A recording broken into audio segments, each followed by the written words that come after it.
La justicia argentina emitió un fallo de características históricas ayer por la tarde, con repercusiones desde ya para la Argentina, para la región y para todo el mundo. La Cámara de Casación Penal. Estamos hablando de el tribunal penal más importante del país. Solo la Corte Suprema está después de la Cámara de Casación Penal.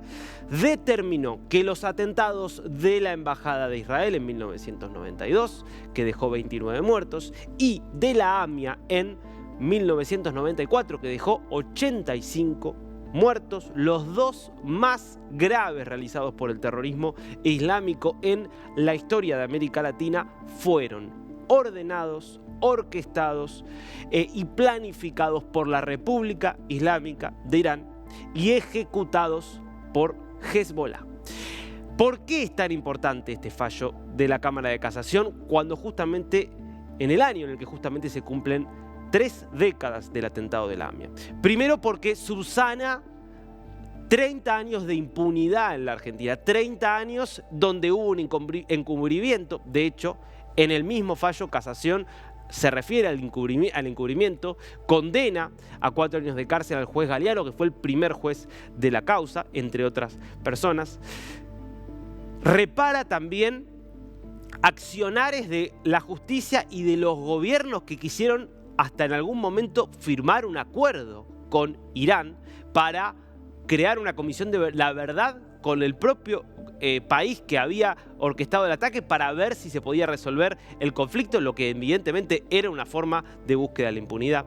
Y porque al declarar que se trata de crímenes de lesa humanidad, le abre 2 puertas a la República Argentina. La primera es ir ante tribunales internacionales como la Corte Internacional de Justicia y pedir sanciones contra Irán por este crimen, ya con un fallo certero de la justicia, con todos los elementos que condena a Irán por lo hecho. Pero además habilita que haya la posibilidad de juzgar a los imputados en ausencia, porque se trata de crímenes de lesa humanidad, donde rige entonces el principio de la jurisdicción universal. Por lo tanto, la justicia argentina puede juzgar a los que realizaron estos ataques atroces y a los que los planificaron sin necesidad de que estén presentes y tomarles declaración, algo que obviamente no sería posible porque Irán nunca va a cooperar con esto. ¿Y por qué Irán nunca cooperaría? Si esto pasó hace 30 años, ¿por qué Irán no podría decir,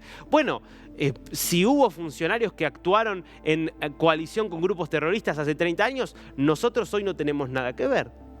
Porque lo que dice este fallo también es que Irán es un Estado terrorista.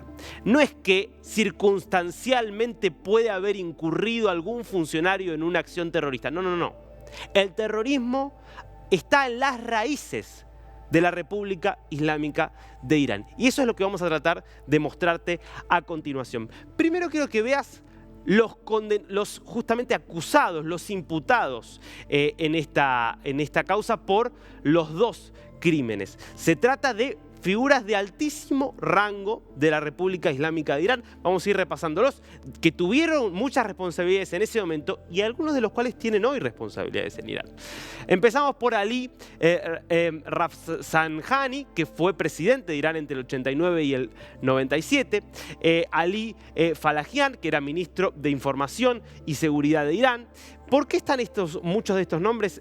Porque la justicia pudo dar por probado, esto también hay que decir, que acá la Cámara de Casación recoge mucho de los testimonios del fiscal Alberto Nisman. Recordemos, fiscal Alberto Nisman, que muere, según la justicia argentina, asesinado, en el contexto en el cual, mientras investigaba y acusaba a Irán por los atentados de la AMIA y la Embajada de Israel, en realidad por el que investigaba él era la AMIA, termina siendo asesinado luego de imputar justamente a la plana mayor del gobierno de Cristina Kirchner por el pacto con Irán, acusando que ese era un intento de encubrimiento. Que lo que sostiene es que todos estos participaron de reuniones clave en los cuales se decidieron estos atentados. Por eso son ellos los imputados. Tenés acá a Ali Akbar Velayati, que era ministro de Relaciones Exteriores de Irán. Voy a dejar estos 2 para el final. Tenés acá a Imad Fayez Moghani, que era el jefe del Servicio de Seguridad Exterior de Hezbollah, el brazo ejecutor. Tenés a Mohsen Rabbani, que era justamente el consejero cultural de la Embajada de Irán y que se considera el enlace con el grupo terrorista. Y tenés también a Ahmed Reza Ashgari, también conocido como Mohsen Rambaran, que era el secretario de la Embajada de Irán en la Argentina. Y acá tenés, yo te diría, las dos figuras clave en este caso. Uno, Mohsen Rezai, que era el comandante de la Guardia Revolucionaria de Irán. Y el otro, Ahmad Bahidi, que era el comandante de las fuerzas Quds de la Guardia Revolucionaria de Irán. Estos dos, paradójicamente los dos que eran más importantes, están hoy en el gobierno actual de Irán, presidido por Brahim Raisi. ¿Por qué decimos que Irán es un estado terrorista? Yo quiero que veas parte del mapa de poder, de la estructura de poder de Irán. Esto es el Estado, cómo está constituido el Estado de Irán. Hay un líder supremo, que es un monarca, que no es selectivo, en realidad es selectivo a través de un proceso muy particular, pero no es votado por la gente, que es un líder además religioso. Es el Ayatollah Ali Khamenei. Él está por encima de toda la estructura del Estado, incluso del propio presidente. Es el segundo líder supremo que tuvo Irán desde el 79, cuando se da la Revolución Islámica. El anterior fue Ruhollah Khomeini, que fue el primero y el fundador de la República Islámica, que es el que crea este formato. Por debajo de él, uno puede identificar a las Fuerzas Armadas de Irán, que como cualquier país tienen fuerza aérea, la marina, el ejército, pero tiene otra rama las Fuerzas Armadas, una rama que depende directamente del líder supremo. La Guardia Revolucionaria Islámica, que veíamos que tenía a su comandante, Rezai, justamente entre los imputados por la Argentina. ¿Cuál es la misión de la Guardia Revolucionaria Islámica? Algo que sería impensable en cualquier país democrático. Es la rama que se dedica a la defensa política del régimen. Su objetivo es proteger el proyecto político de la Revolución Islámica, que es el proyecto no solo de un Irán regido por la Sharia y por la ley islámica, sino de un mundo regido por la ideología extremista islámica que pregona Irán. Esa Guardia Revolucionaria Islámica tiene a su vez distintas divisiones que cumplen distintas tareas. La más interesante de todas, la Fuerza Quds, que tenía a Bahidi como comandante en el momento de los dos atentados y por eso también imputado. ¿Qué hace la Fuerza Quds? Es la división dedicada a las operaciones especiales, es decir, terroristas esencialmente, en el extranjero. Es decir, en su propio Estado, en la propia configuración del Estado, Irán tiene una organización, una división de las Fuerzas Armadas que directamente tiene como misión hacer operaciones en el extranjero para, a través de distintos ataques, de distintos sabotajes, eventualmente de asesinatos, impulsar el desarrollo de su programa político, de su ideología. Ahora, no lo hace directamente atacando, no es que va un miembro de las Fuerzas Quds y pone una bomba, porque eso sería que el ejército de Irán directamente ataque a otro país. ¿Implicaría automáticamente entrar a una guerra? No. ¿Qué es lo que hace? Forma, financia, les da la tecnología y también les aporta las armas a distintos grupos terroristas que son grupos irregulares, que entonces le permite decir a Irán, no, este ataque lo hizo este grupo, no lo hicimos nosotros como Irán.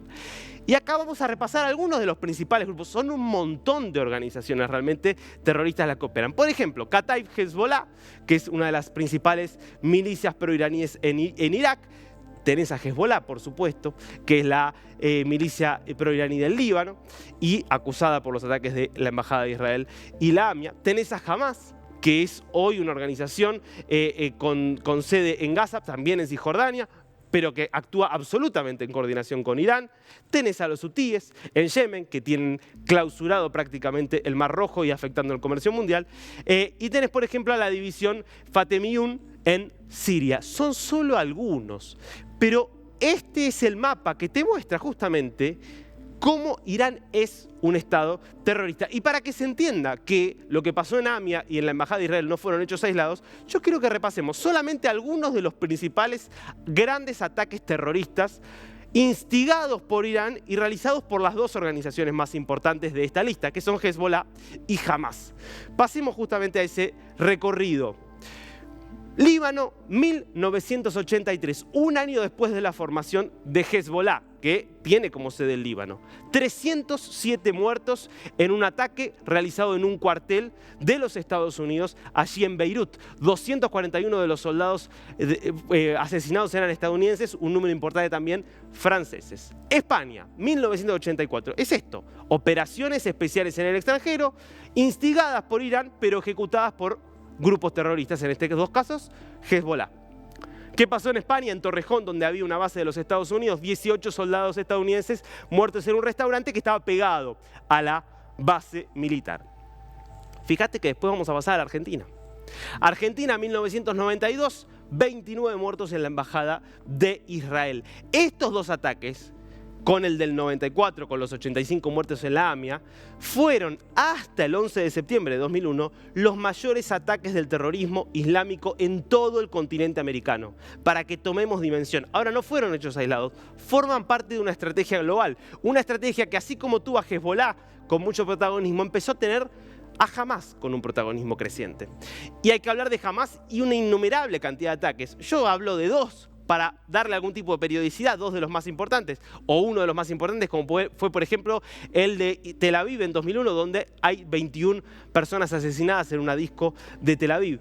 Y hay que hablar del que es el mayor atentado terrorista de todos los tiempos, sacando el del 11 de septiembre de 2001, de las Torres Gemelas, el Pentágono y justamente lo que era el World Trade Center. ¿Qué fue lo que pasó el 7 de octubre pasado? Donde 1.200 personas fueron asesinadas cerca de la frontera de Gaza por Hamas en una operación que fue financiada e instigada por la República Islámica de Irán. Un Estado terrorista, ya no hay forma de dudarlo, que en algún momento deberá ser frenado, por lo menos ante los tribunales internacionales y quizás también ante tribunales ordinarios que, apelando a la jurisdicción universal y al hecho de que se trata de crímenes de lesa humanidad, pueden por lo menos condenar a quienes han cometido estas atrocidades.